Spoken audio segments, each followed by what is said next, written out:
saying that these are not bonds that have been sold. Now they have to sell bonds to replace the money they've already stolen from Social Security. Same thing is true for Medicare. Do you have a comment on that, Bob, before we go on? 2017, there's no hope for Medicare beyond that unless they float bonds or something. The figure's a little bit higher. On Social Security, it's 2030. But those are government figures, so you can take them with a grain of salt.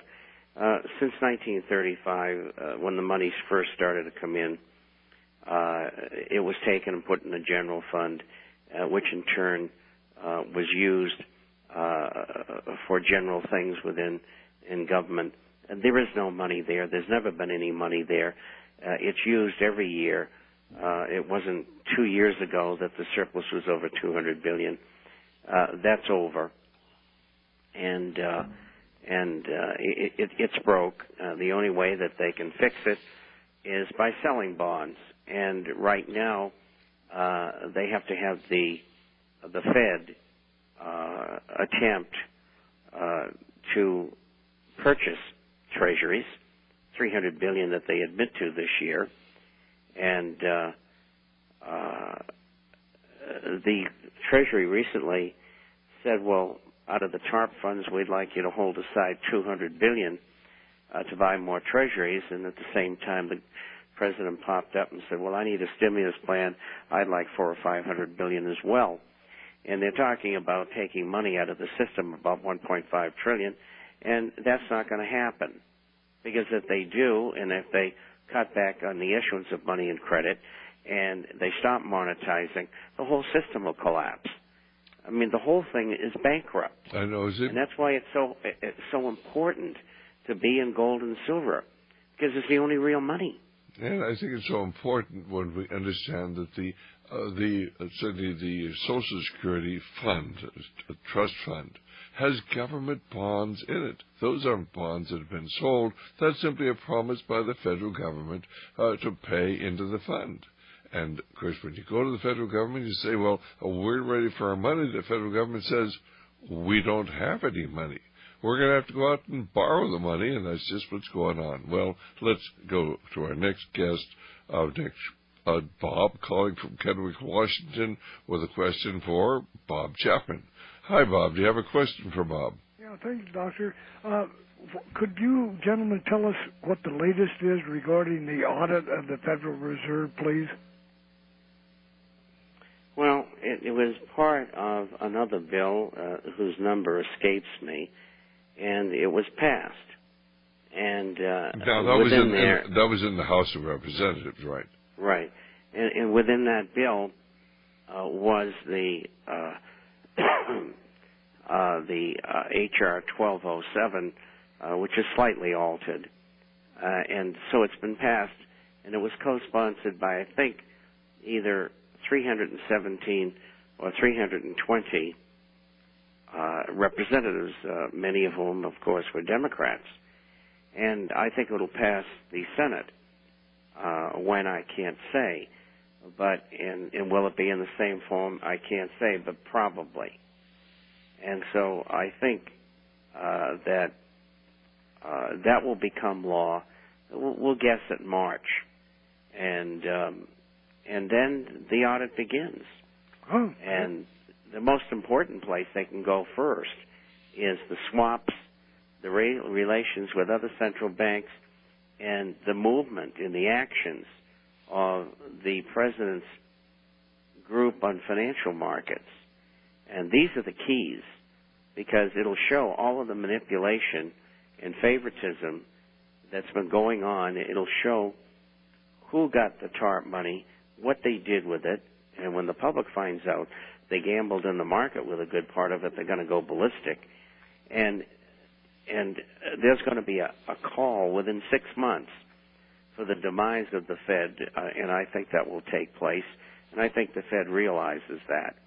That's why they're moving toward, hopefully for them, toward a one-world currency, which will be superimposed upon the world, and the Fed will be redundant as we lose our sovereignty in financial matters and others. And so that's where this is all headed. Okay. Well, thank you very much. Appreciate your help. Thank you so much, Bob. Bob from Kennewick. Let's go to Bruce, who's calling from Spokane. Hi, Bruce. You have a question or comment? Yes, Bob. I've enjoyed your talks each week, at least on this show, and your wisdom on it. Years ago, I was involved with a internal auditor at a university, and was actually astounded by looking at the funds that passed through a university and how much money a supposedly public service institution such as a college or university gambled, or actually, let's say, invested in funds and transferred funds back and forth to actually gain money for the institution itself. You look at their holdings were tremendous. They even had, $500,000 and $1 million overnight deposits they made interest money on.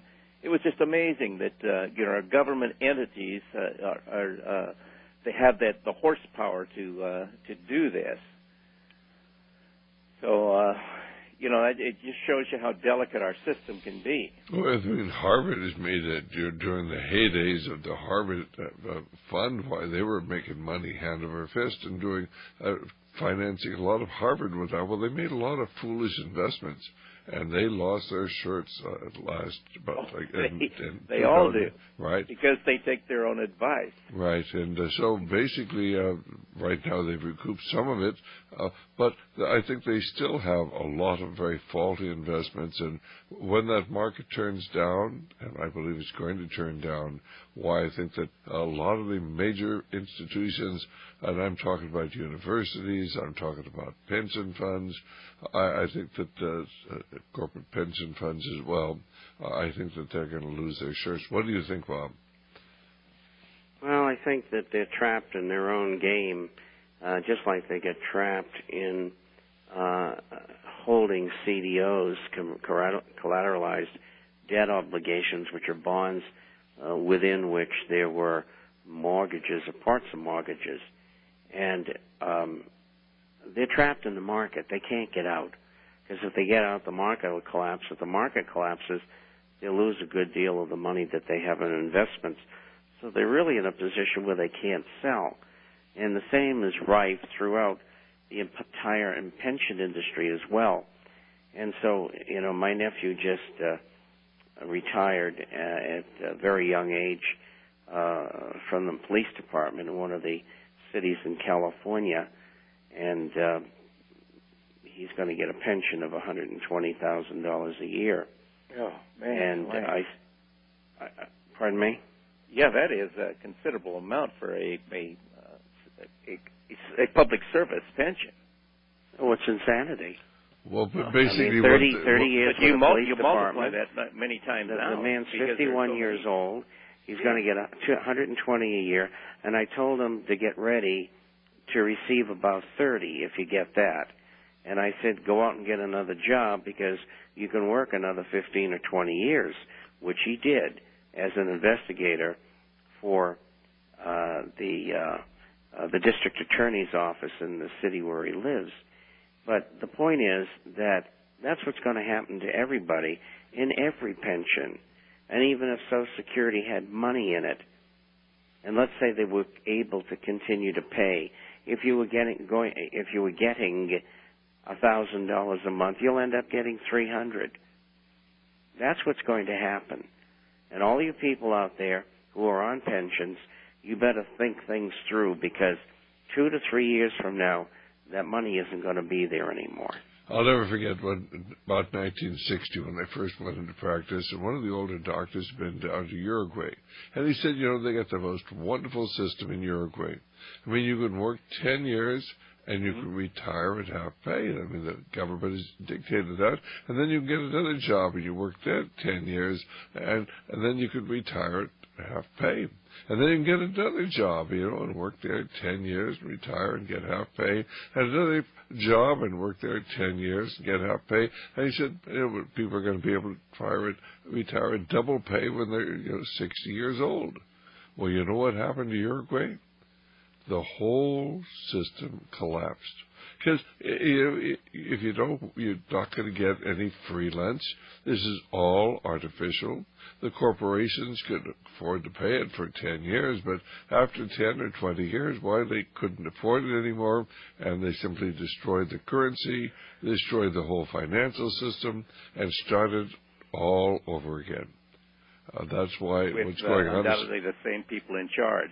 That's right. But of course, the people who thought they were going to live so well are the ones who lost out. And what the public employees have done is, I mean, they've put together a political organization that's got politicians elected who would give them more money. So they were getting all this money from the private sector,